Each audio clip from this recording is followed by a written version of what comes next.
Hello, everybody. I am the Trans Trekkie, and today I think we need to discuss the elephant in the room, which is in this case is Perceptor, and I'll bring in Starscream, Studio Series 86 Starscream here in a few minutes, because this is basically it's a tale of two Perceptors and a tale of two Starscreams. So what we've got here is Studio Series 86 Perceptor, and I guess they've rebranded it now. It's Studio Series Transformers the Movie Perceptor, which is the one on the left. That's the latest one, and I guess it fixes the other one. I this was completely unnecessary. It was completely unnecessary. I know Hasbro did away with the core class price point, which means unfortunately we don't get these two in a 2-pack by themselves. On their own, by the way, this figure rules and this figure rules. Ramhorn goes very well with Steeljaw and the other cassettes for Blaster. Ratbat is a repaint of the one from 2018 that came with Rumble. Yes, his name was Rumble. That's what it said on the box. And I mean, those are good, and I can see, like, if they wanted to do away with the price point and want to just start packing them in with other figures, that's fine. On the face of it, I don't really have a problem with that. What I have a problem with here is the choice of figure. We didn't need another Perceptor. The one on the right is fine. It rules. It's a good figure. I very much enjoy it. It looks great on my shelf, and yeah, I did not need another one. There's only really three main differences between this one and our friend on the left here. The biggest two are lack of clear plastic, because this has clear plastic for the chest piece, and this does not. On the back, this one has a panel here to cover the hole where the head goes on this one.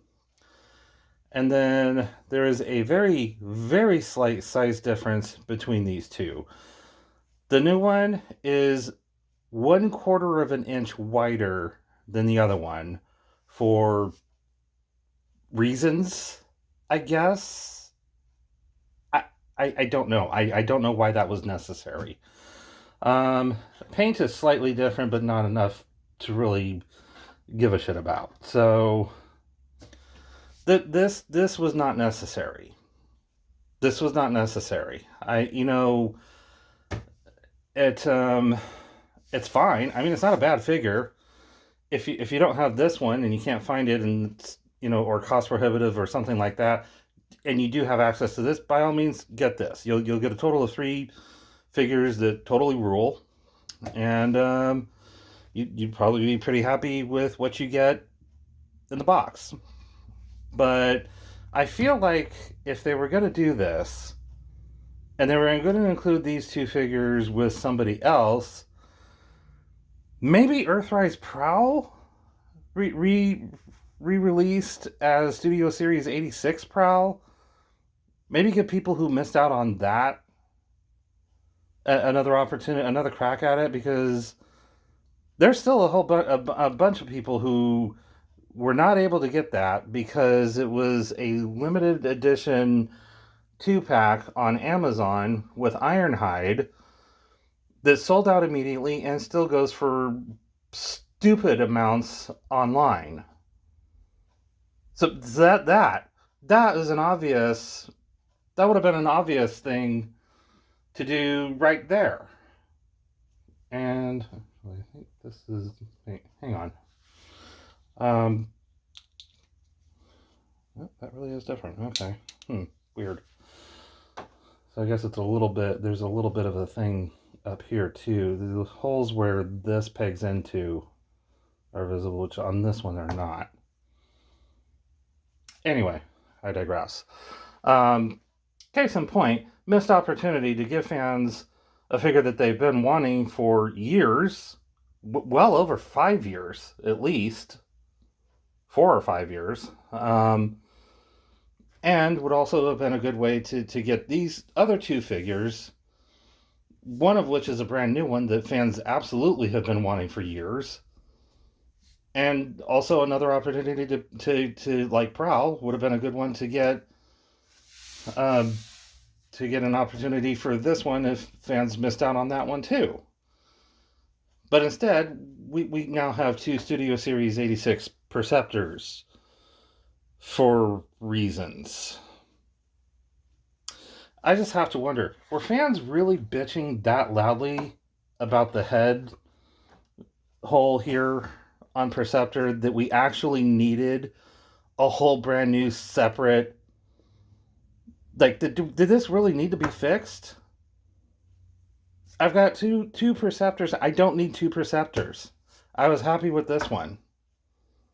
Was this really that worth re-releasing? Like was this really so bad that we actually needed this? I don't think so.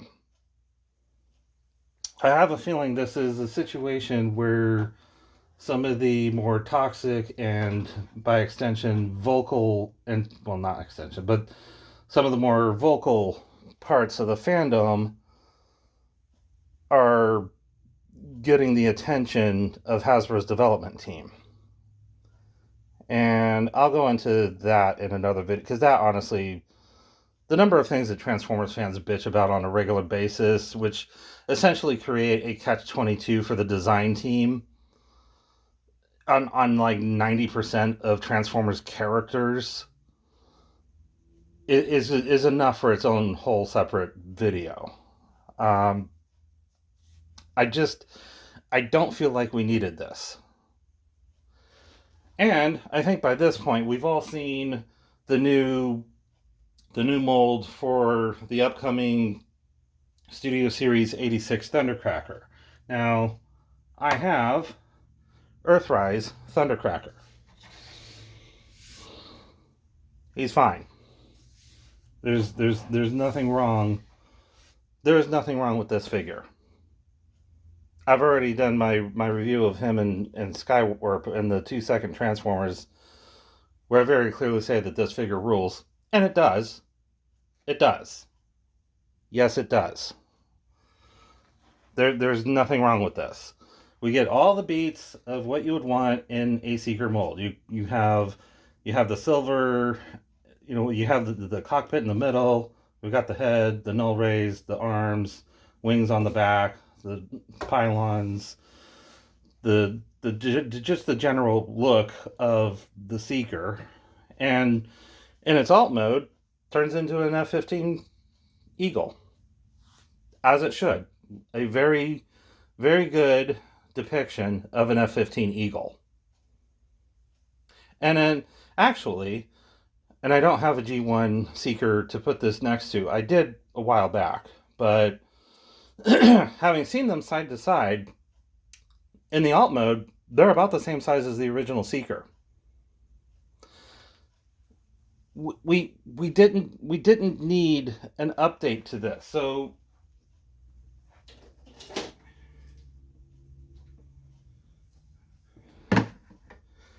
okay, here's the throne. Here's Starscream. I'm gonna back out a little bit so we have some, can actually see everything. Okay, so we've got Thundercracker, which is the upcoming Seeker. And we've also got Studio Series 86 Starscream. He's fine. He's fine. This is everything I would want in a G1, updated G1 style Starscream. And now there's going to be another one in the new mold. Okay, fair enough. We get wrist articulation and we get waist articulation out of it. Honestly, that's the only upside I see to this. When I see the pictures of the new Seeker mold of that new Thundercracker, the Studio Series 86 or I guess studio series Transformers the movie, Thundercracker, my initial response is just, ugh, really? Here's the thing with, I'm going to say something a little bit controversial. I don't like the G1 cartoon. I know. I was 9 years old when it came out. That was the one that was the only one that was there when I was a kid. I didn't even actually get to see it that often because honestly, at the time, I lived in England and it wasn't on consistently in England. It was on as a segment of part of a variety show called the Rollin' Rat Show. Sometimes, if they felt like airing it. So I only got to see the original cartoon. We lived in England from 84 to 86. So for the bulk of its run, I only ever got to see it if they aired it, if my mom happened to know that it was on at the time, and if she happened to be able to record it on a VHS. So I didn't get to see it very often until we moved back to the States, and then it was on every night, every day at 3:30, and I was able to watch the whole thing. But at the time, from 84 to 86 in England, it was kind of a big treat when I got to see it because it was like, oh, okay, that's cool. I get to watch the cartoon because it's, it wasn't, again, it was a rare occurrence, and so it was kind of a nice little treat, when it did happen. And then I watched it. And I'm sorry, but it is a shitty cartoon. It is a shittily made cartoon. Every single episode has a minimum of at least 10 animation errors. Often more than that. And there's, in addition to animation errors, it doesn't even maintain continuity in a single episode, much less an entire season, much less throughout the entire thing. And, as like I said, as cartoons go, it was a pretty shittily made cartoon.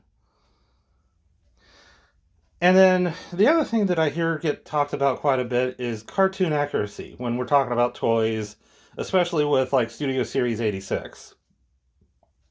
And here's the thing. With the original Marvel Sunbow cartoon accurate for the toys isn't a thing. Toys came first. The cartoon was based on the toys.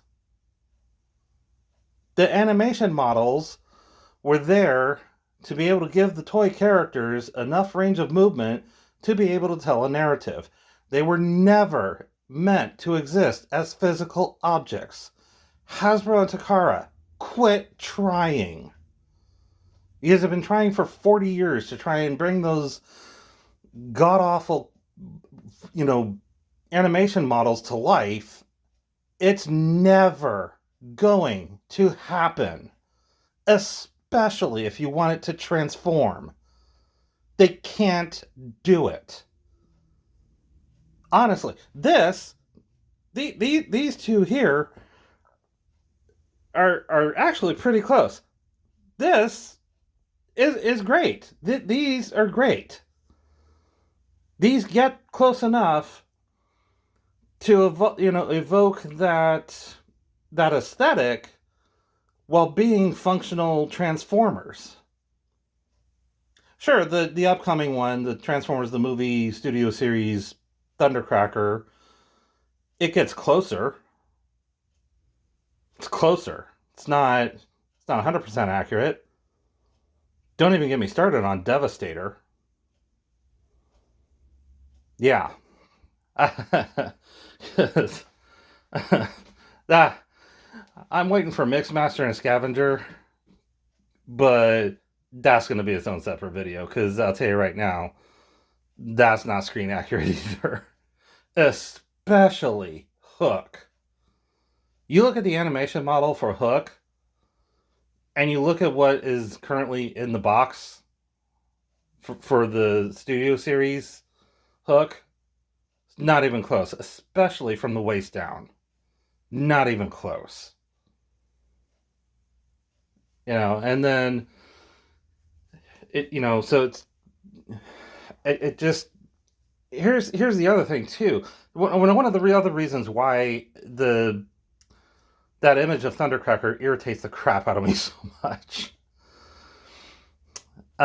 So like here we have Thundercracker, and you can see on the chest and the intake. These are the air intakes on the jet. That's why they're there. But these details are silver, as they were on the original toy. The cartoon colors them gray because you can't color silver. You can't draw silver on an animation model. The only way to interpret that is gray. So now the side effect of that in trying to bring this bullshit to physical form is now that we have a Thundercracker with, I mean, for one thing, there's a lot of detail going on the chest here, and I like that. I like my Transformers when they have details and, when there's a lot going on. The new one, very simplified because, of course, it's based on the animation model, and they had to be able to draw that on like 5 seconds notice. And so it's ridiculously oversimplified. There's very little detail on that model. And there's very little, and also it's got the muted gray color, which was there supposed to be representative of silver. So if you're wanting to bring that to a toy, it should be silver, because that's what's intended. A little bit like, I guess I think that would probably be my only complaint, really, with the upcoming Studio Series Megatron. Honestly, they should just do that in complete vacuum metallized chrome. Because that animation model, the gray/white that they were using for his animation model, was to represent chrome, because you can't draw chrome on an animation model. You can't. The only way you represent that is with like shading, cell shading and stuff like that, which, okay, sure. I mean, that can work. That can look absolutely beautiful. Here's comic book Shockwave. He's got the shading on there for his appearances in the comic book, and it looks beautiful. So it can be done, and it can look great on a physical figure. But if you're trying to create something that is representative of what the animation model was trying to depict, it was trying to depict chrome for Megatron. It was trying to depict silver for Thundercracker and Skywarp. Not muted gray. This oversimplified muted gray look is just ugly. I hate it. So, I have Starscream, I have Thundercracker, by extension, also have Skywarp. My only complaint with Skywarp here is the dark purple, because he's already a very dark color with all the black plastic. A lighter shade, the original shade of lavender, a very light purple, is really kind of needed to break up the endless sea of black that is the rest of the figure. That's really my only complaint with this figure. Otherwise, I'm perfectly happy with this. Now, obviously, we're going to be getting a new one, and if we do, and it does stay true to the animation model, and it does have that lighter purple, I might be in for that. Just because lighter purple. And the kind of fucked up thing about that is that, like, okay, if I get that, and then I'm going to wind up having to get the other two too, because then I'll need to have them all in a consistent aesthetic. And it's probably going to be a pretty hard sell. Because honestly, at the end of the day, I am still pretty happy with this. Could all of this be a little bit lighter? Sure. Do I really need it? No, not really. If I find one and I have the funding, great.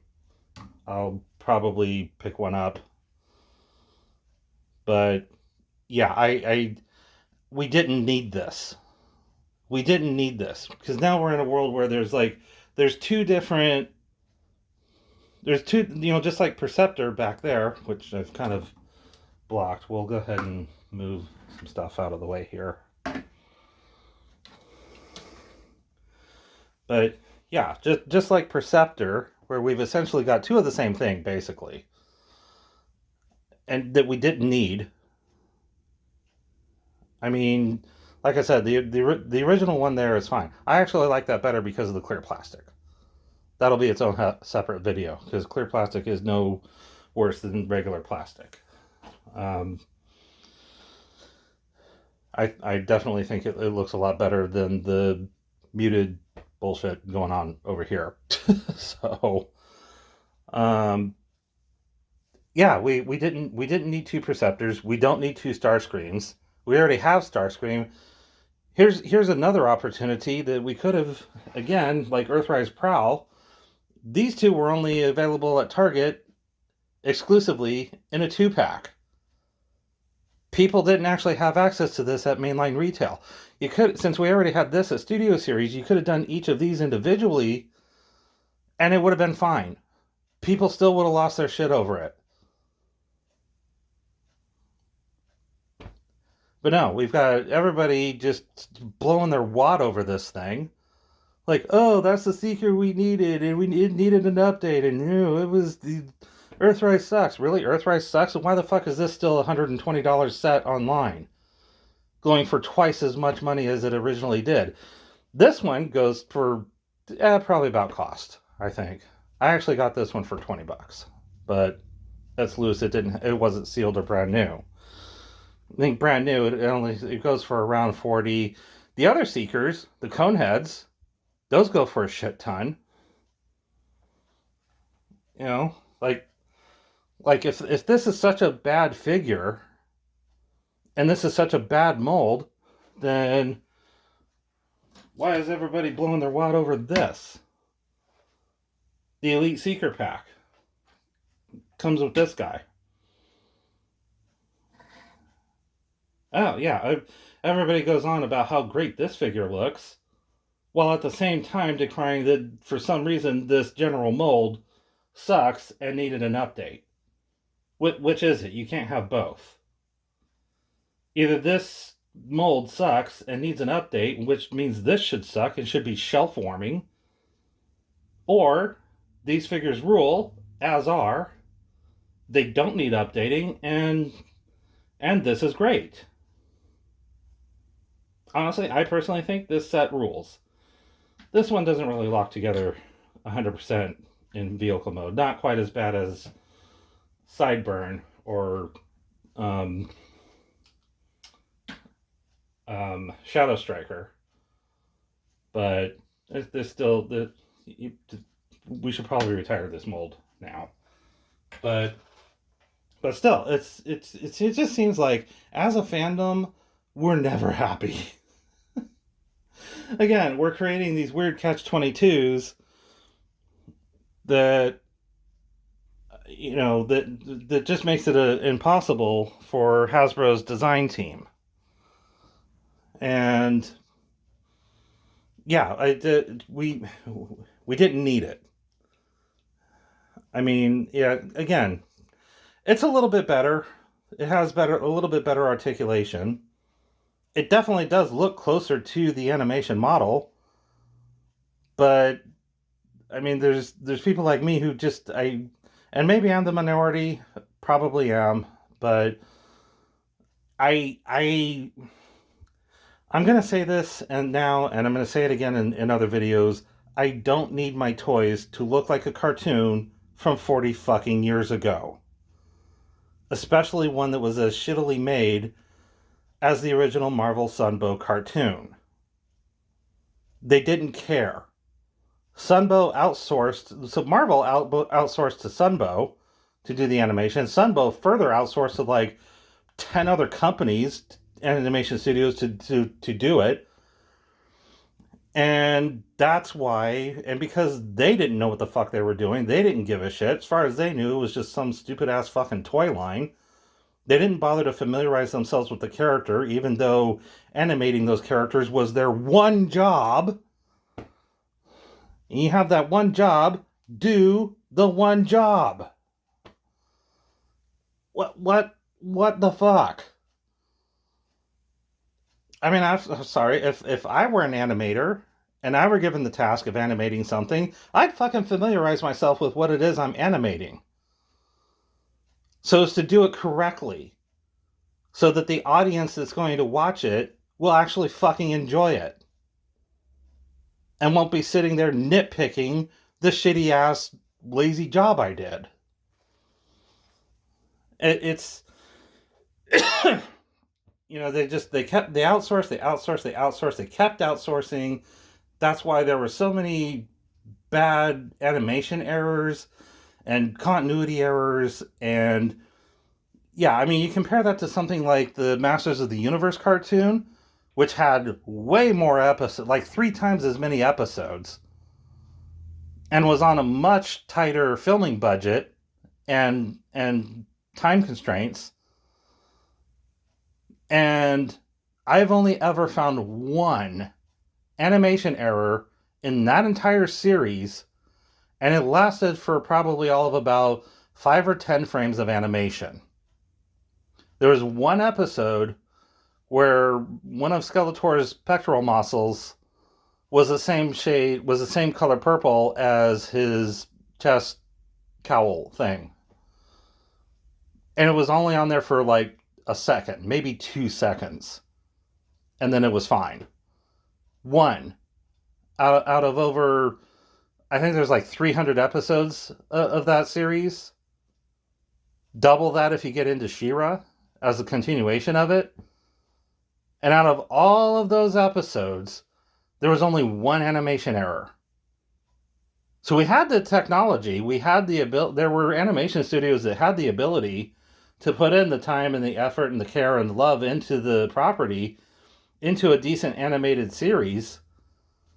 But we didn't get that with Transformers. Instead, we got Marvel, who outsourced to Sunbow, who outsourced to like 3 other companies. I don't even know all the different companies that they outsourced to, but I know there was at least one, which is how we got all the bullshit in season 3, where you not only have like the individual members of the combiner team standing next to the combiner that they form, or you have smaller characters like, Rumble, who are standing next to and the same size as Soundwave. Yeah, no, you're right. This is a great fucking cartoon. Well done. Fucking nailed it.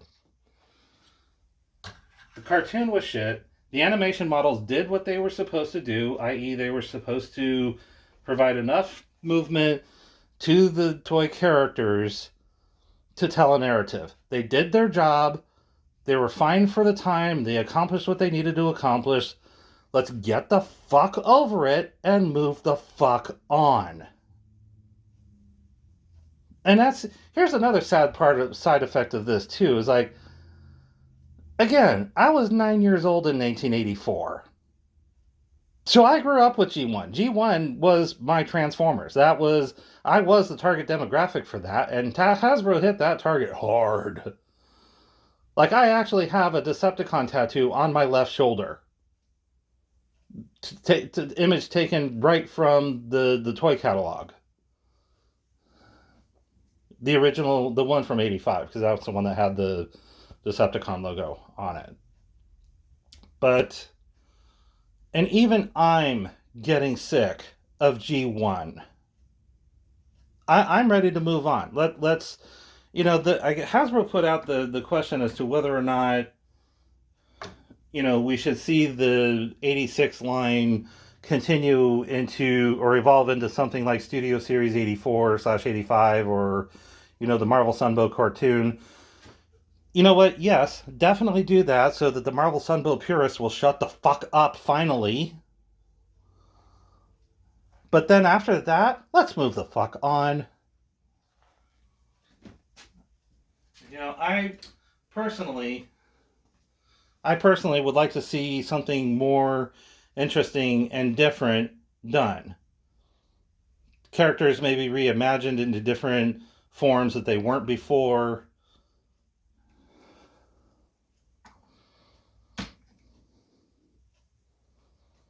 There's HasLab Omega Prime. Remember Rid? So this was a combination, so in case for some reason you're watching this and you don't know what this is, it's a combination of Ultra Magnus and Optimus Prime from the 2001 series Transformers Robots in Disguise, aka RID for short. And yeah, we have this, where first off, they combined into a new character. That was new and different and interesting. That was fun. And this is, it's a character that has survived the test of time so much that we got this as a HasLab. They updated this into a beautiful figure for HasLab. And this was great. Optimus turned into a fire truck, which we hadn't seen before. His robot modes were new and different and interesting, but good. So that was fun. Ultra Magnus looked wildly different, had a different characterization. That was cool. That was awesome.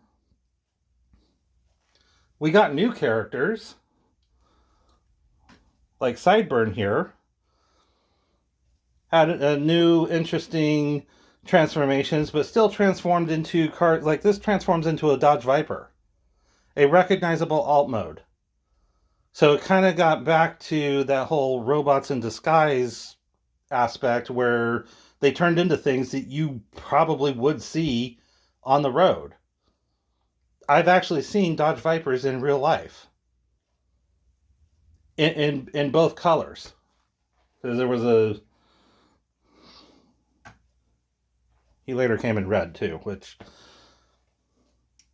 I like these equally. These are both just absolutely beautiful figures. And yeah, they're new characters. They look good. They function good. They turned, their alt modes were good. There really was nothing bad about Rid. Megatron looked wildly different. It was they took a chance. They did something wildly different that we hadn't done before. They gave us some, recognizable characters in Optimus and Ultra Magnus and Megatron. They also gave us new characters like Omega Prime here and Sideburn. And it was great. It was new. It was different. It was fun. It was exciting. Do that again. Not this specifically. We got Rid. Rid was great. Take those concepts and do something new again. Give us something new again. Beast Wars. Beast Wars gave us, I know there was a whole Truck Not Monkey thing. But I think the Truck Not Monkey crowd has pretty much just shut the fuck up at this point. Because I think most of us have realized that, oh yeah, Beast Wars was great. Both as a cartoon and a toy line. We've gotten some great updates of that. It just, I want to see Transformers evolve. We're stagnating. And we're stagnating because of a subsect of the fandom that I actually think is probably a very small sect of the fandom, but just happens to be the loudest. So, do I want to see all of this continue with the studio series? Sure. If for no other reason than to cram a pacifier into the mouths of that part of our fandom. Maybe after that we can finally move the fuck on and do like what happened in 2001 with Rid, where we actually stick to the original concept while doing something new and interesting with the characters. and giving us new characters. That, I think, is what's going to sustain this as a property going forward. Not giving us seeker after seeker after seeker after seeker. Because I guarantee you, after about 5 years, because let's see, the new Thundercracker comes out next year. It's 2026. I guarantee you, by 2031, fans, probably not even that. That probably won't even take that long. 2028, motherfucker's going to be bitching about how, oh, this sucks. We need a new seeker. Parts for me. Ah, fuck off. I mean, I'm sorry. Parts forming has been there since day one. There's some of these designs absolutely cannot function without parts forming. Get over it. We'll get to that to the complaints video. But yeah, no, just let's. So that's my take. That's how I feel about the current studio series and where it's going. The line honestly is at a point where it's starting to cannibalize itself. Both in the form of the two Perceptors that we have here, and the second Starscream that's going to be coming up. You know, we didn't need that. We don't need an update of that. We didn't need an update of this either. It was fine. It was just fine. Anyway, I'm starting to repeat myself, and I'm kind of beating a dead horse now. So if you found this interesting and you want to see or hear more of my opinions on shit, feel free to support this on Patreon. It's patreon.com/transtrekkie, and I will see you in the next one.